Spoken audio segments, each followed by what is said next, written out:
neurodevelopmental service, parent education session, how to help and access local resources. How to help. This is a psycho-educational session which evolved from high levels of duty calls to our service from parents who needed behaviour management advice and also support in accessing services from the local community. It was also designed to empower you as parents to have the information to contact the correct services.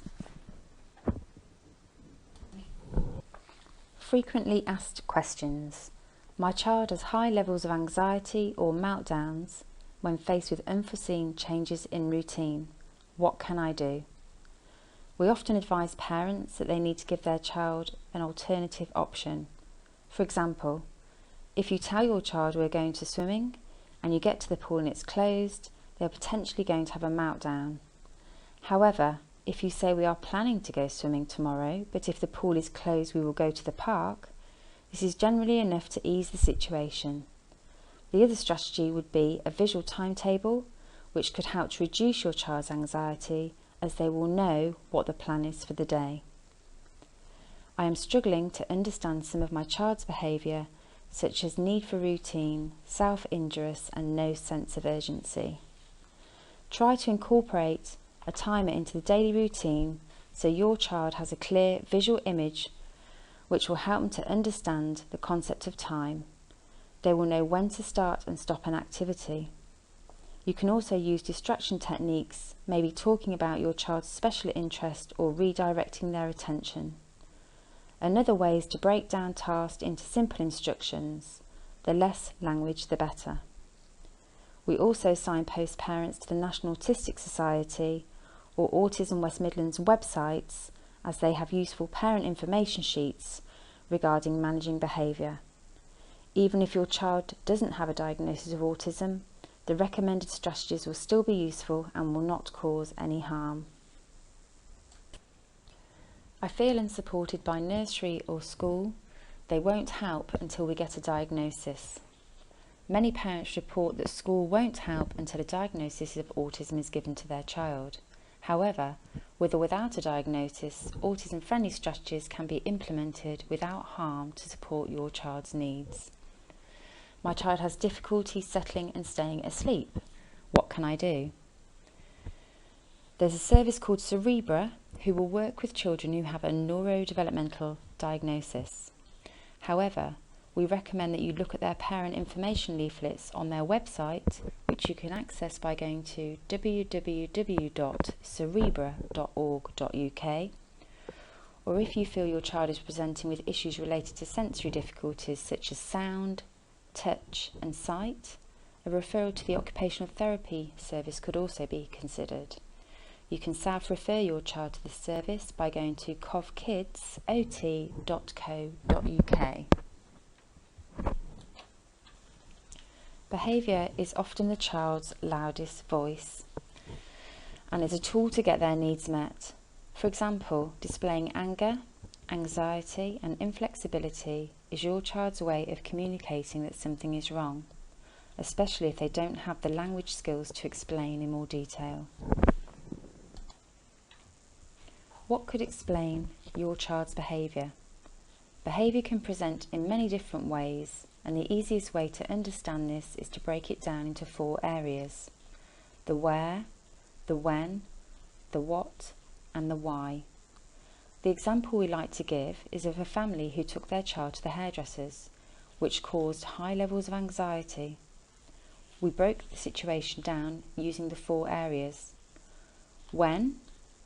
It was after school. The child was hungry, tired and out of their normal routine. The where? It was a busy hairdressers, it was noisy, it was different smells, lots of people chatting, bright lighting and heating. The what? Was having haircut, it was painful, the child had to wait for siblings, and obviously the sensory issues caused by the lighting, heating and smells made the situation even more difficult. The why? Was looking at the change in the child's normal routine. He wanted to go home, hence his behaviour and high levels of anxiety. By using this principle, The parents were able to identify the problem areas and made the following changes. The child had his hair cut first before the other siblings. The parents provided an iPad for the child during his haircut as a distraction. And after the child had his haircut, he got to go straight home without his siblings and have his dinner separately. By making these changes, the outcome was a reduction in his behaviour and his anxiety. Unacceptable behaviour may serve a variety of functions, such as escape or avoidance, seeking attention, attainment of a tangible reward during times when levels of anxiety may be higher than normal. We all learn which behaviours are most effective in meeting personal wants and needs, and the situations in which these behaviours are most likely to be effective. Over time, we come to rely on behaviours which achieve most quickly and with least effort the outcomes that we want. Children's needs and wants vary. They may be more challenging at certain phases in their lives, for example, terrible twos or during the adolescent phase, and they may be more challenging under particular circumstances, for example, when encouraged by peers, when unwell, when feeling stressed or lonely and unloved. And I'm sure we can all relate to this in terms of our behaviour at certain times in our lives. Supporting play and behaviour. Play is an important facet, empowering parents with skills to develop strategies to promote positive interactions by modelling, turn-taking, listening, sharing and using repetitive patterns of play in order to stimulate your child's interests. If your child is experiencing sensitivity to touch, taste, sight, smell or sound, using sensory activities such as bubbles, musical instruments, different textures, and also grading activities from dry substances gradually to wet can help your child to get used to tolerating different sensory experiences. Strategies to help. Using visual cues and timetables will help your child to clearly see what the plan is for the day. Using timers, either kitchen timers or sand timers, will help your child to visually see when to start and stop an activity. Offering choices helps your child to make decisions, for example, what drink they would like. This can be supported by using an actual milk or juice carton to visually show them. Always give an alternative choice in case the first choice is not available. Consistency. If your child is staying with friends or family, make sure they use the same strategies as you would use at home for managing behaviour. Use of sensory toys such as tangles or bubbles can help to calm your child in situations they may find difficult or anxiety provoking. Distraction techniques, for example using an iPad or favourite toy, can distract your child away from inappropriate behaviour such as temper tantrums. Reward systems such as star charts can be used as a motivation for appropriate behaviour and are a visual strategy leading to an attainable reward. For visual timetable ideas, www.do2learn.com offers free downloadable resources. If your child is experiencing sensory or coordination difficulties, you can self-refer to the Occupational Therapy service via their website covkidsot.co.uk or telephoning 02476 961 455. You can make a self-referral to the REACH service, which offer a range of individual and group work for children and young people with or without a diagnosis of autism. Their telephone number is 02477 712277. The Carers Trust offer a service to support children and their families. They also offer sibling support and groups for parents. You can contact them on 02476 101040.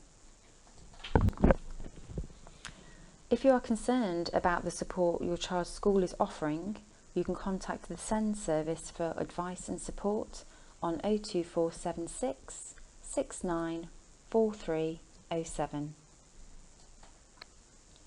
Coventry Mind are offering parents individual or group recovery and wellbeing courses for a variety of difficulties, for example around anxiety, mood or sleep difficulties. You can contact them on 02476 229988. Children and Families First team offer support to families if they are being supported by a CAF, known as a Common Assessment Framework. There are 3 teams within the city. Please see the slide to see which is the best contact for your area. We advise parents to look at the National Autistic Society website, as their parent behaviour information sheets are helpful for both autistic and non-autistic children. They also have a phone line for further support and advice, which parents can call on 0808 800 4104.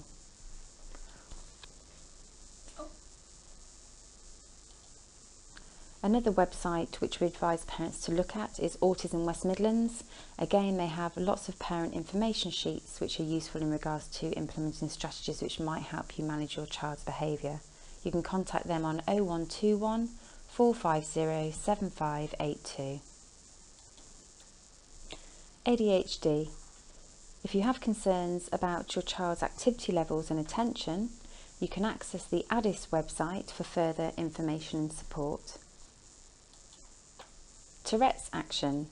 If you're concerned that your child is presenting with vocal or physical tics, you can contact Tourettes Action on 0300 777 8427.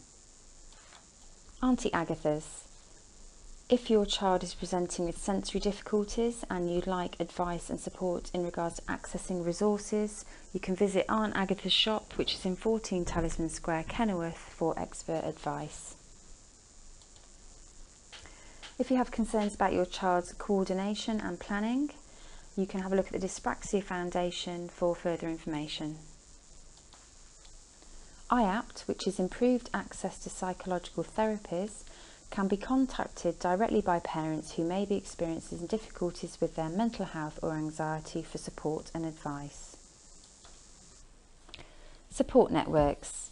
If you have concern about your child's behaviour both within the home and school environment, you could speak to the Special Educational Needs Coordinator within your child's school, with the possibility of opening a CAF, which is a Common Assessment Framework, which involves professionals coming together to provide your child with a package of care.